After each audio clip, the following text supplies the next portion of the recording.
All right, Shane from New American Arms, very experienced shooter, long-range rifle builder, been doing this for a long time. And what we're gonna do is we're doing a 4-part series on long-range precision shooting, and we're gonna cover basic gun setup, all the way to zero, to dope, to getting your dope for your gun, calling wind, dialing, all this stuff. So we're gonna do a 4-part series. It's gonna cover everything you need to know about shooting long range.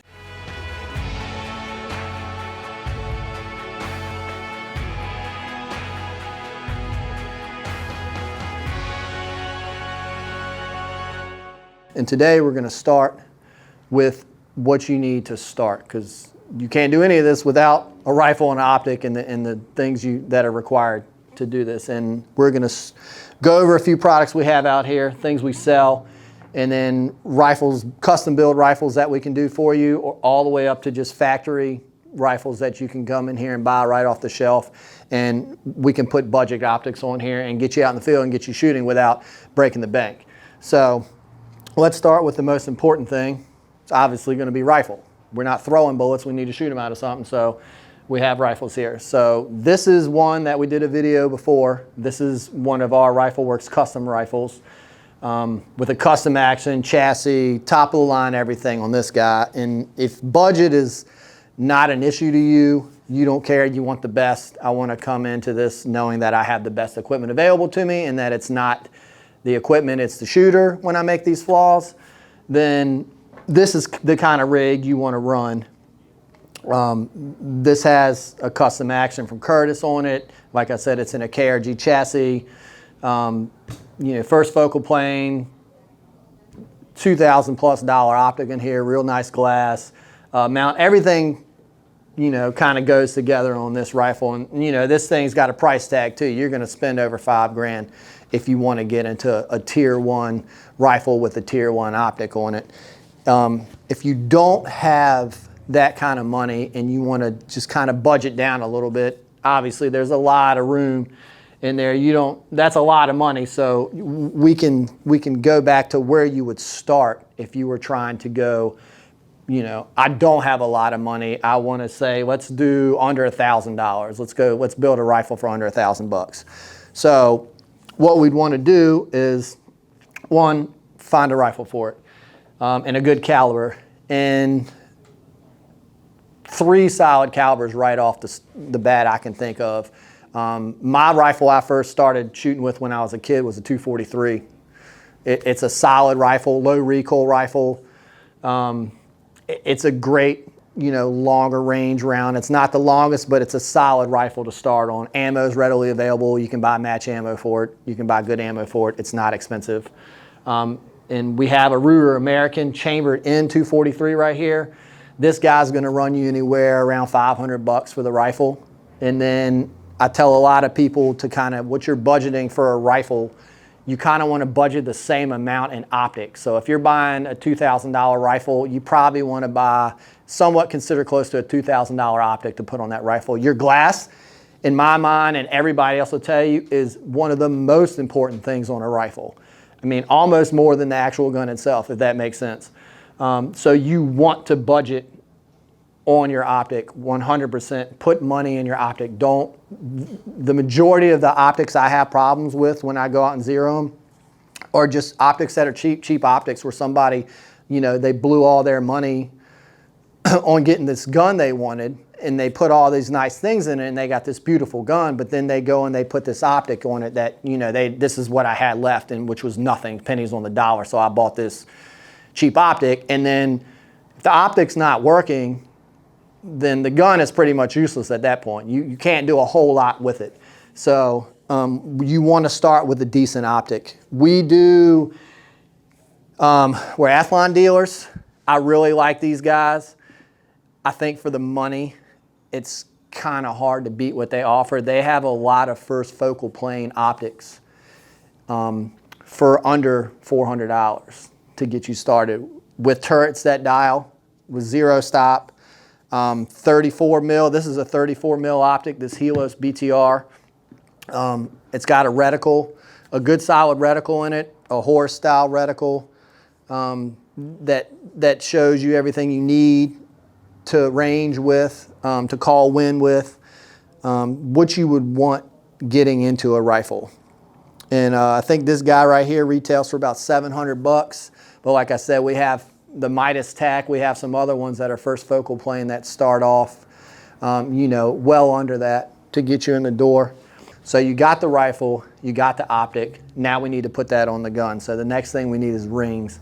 And this is another thing I'm real adamant about is nice rings. You need nice rings because if your rings aren't holding and they're moving around on you, then you're not going to hold zero on your optic. And then you're going to be out here wasting ammo trying to zero your rifle, and you're all over the place and you're trying to realize what it is. A lot of times it's because people put inferior rings on their optic and it doesn't hold, it doesn't move. We sell a lot of different lines. We sell SIG stuff. We sell Masterpiece Arms. This is a Masterpiece Arms one piece. I really like this guy. This is getting into the higher end of things, but solid mount. But if you want to get good solid rings and you don't want to break the bank, these are Badger Ordnance. They're really, really solid. The military actually has contracts and uses these, been using them for years. They're solid rings, and I think they run about $100 for the 30 mils. So they're a real affordable pair of rings. You will never question these. They will always work. They always have, tried and true. And then once you get that all together, comes some of the smaller things. One, you can shoot off bags. I tell everybody, though, they should invest in a good bipod. This tier 1 bipod is an Atlas. So this is an Atlas BT series bipod, which is starting to get up there in bipods. But a lot of people that are running these PRS rigs, they're running these Atlases for a reason, and they're real solid. You won't ever have to worry about them. Buy once, cry once type of bipod.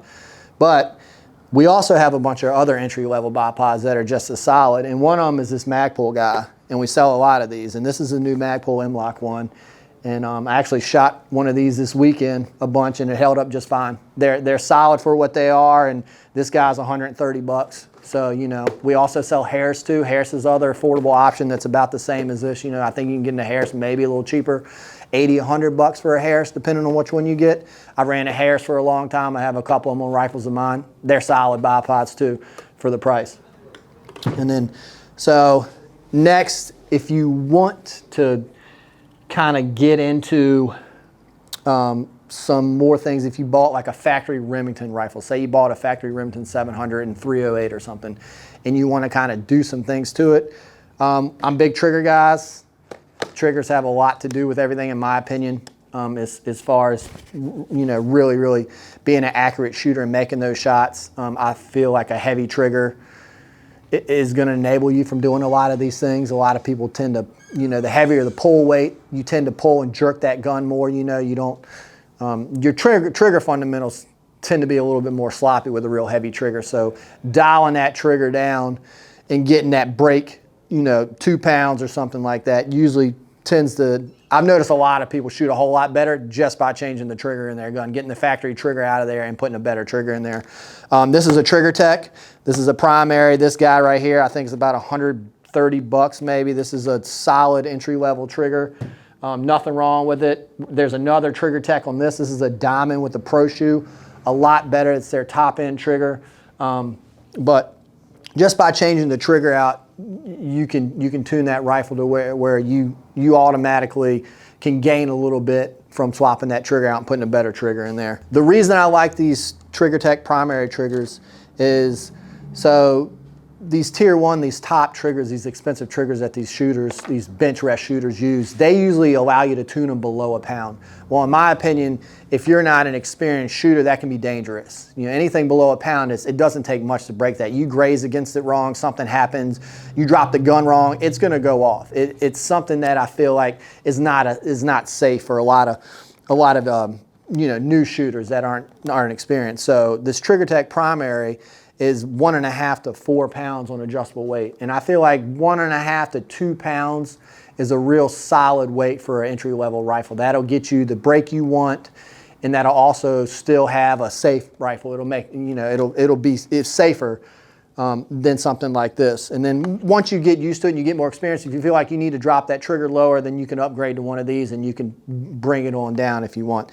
And then another reason why I always suggest replacing a factory trigger and a factory gun, especially Remington, no offense to Remington, but is that if you put a factory trigger on an actual pull weight to pull and see where it breaks, most of the time they're really inconsistent. They won't break at the same pull weight every time. They're all over the map.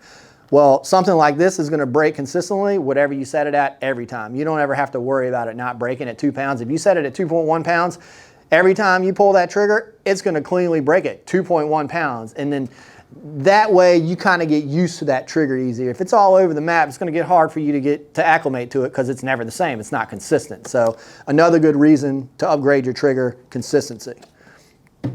And then we're going to go into a couple other things that you don't necessarily need but are going to help you shoot, especially if you're at the range, and you're by yourself, is one, not everybody has a bench or a sled or something they have, so bags.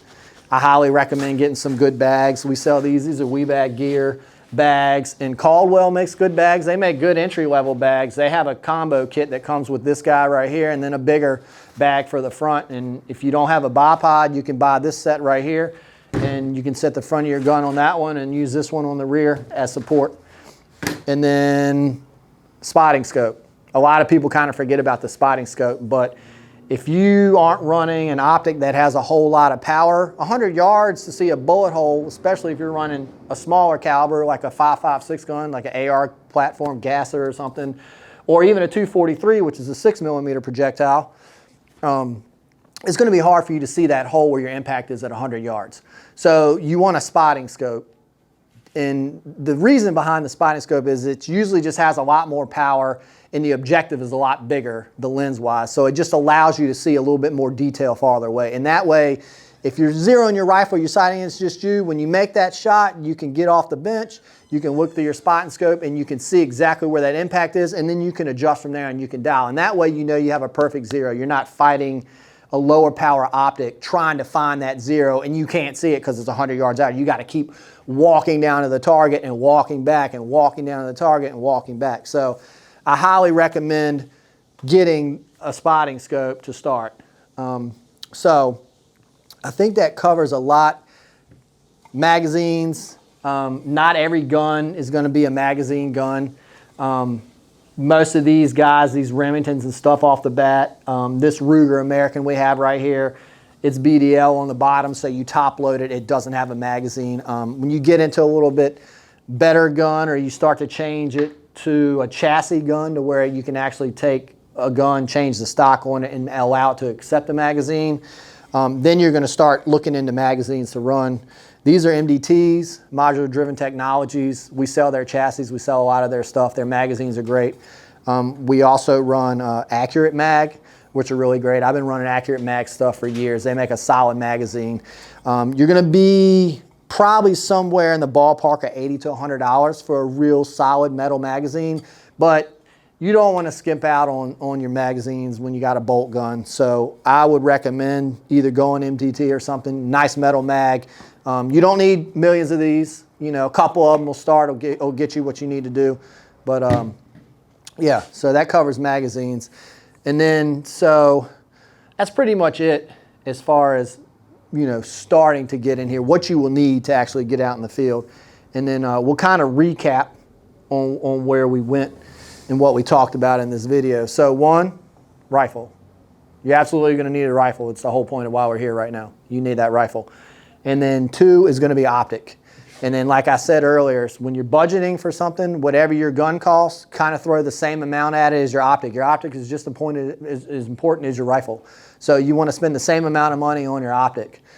And then three, good rings.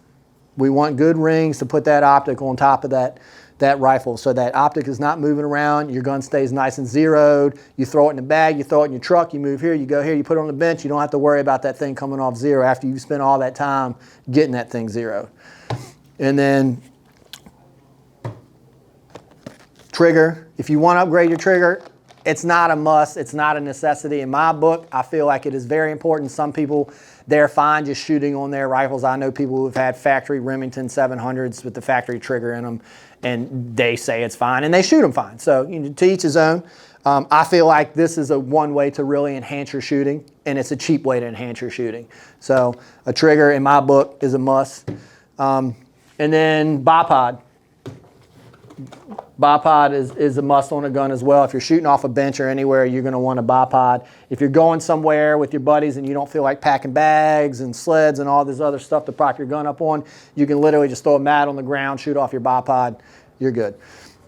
And then we're going to talk about bags. We went over these. Bags are great to have too. Rear support for when you're shooting. It helps you stabilize that platform you're shooting so you're not all over the place.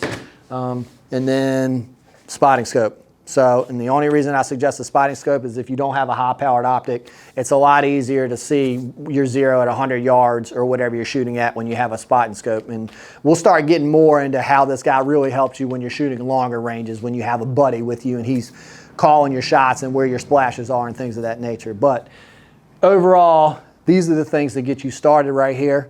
This is what you need to start shooting long range. And yeah, I hope we could help you today. And if you have any questions or concerns, come visit us at New American Arms. We'd be glad to answer all your questions.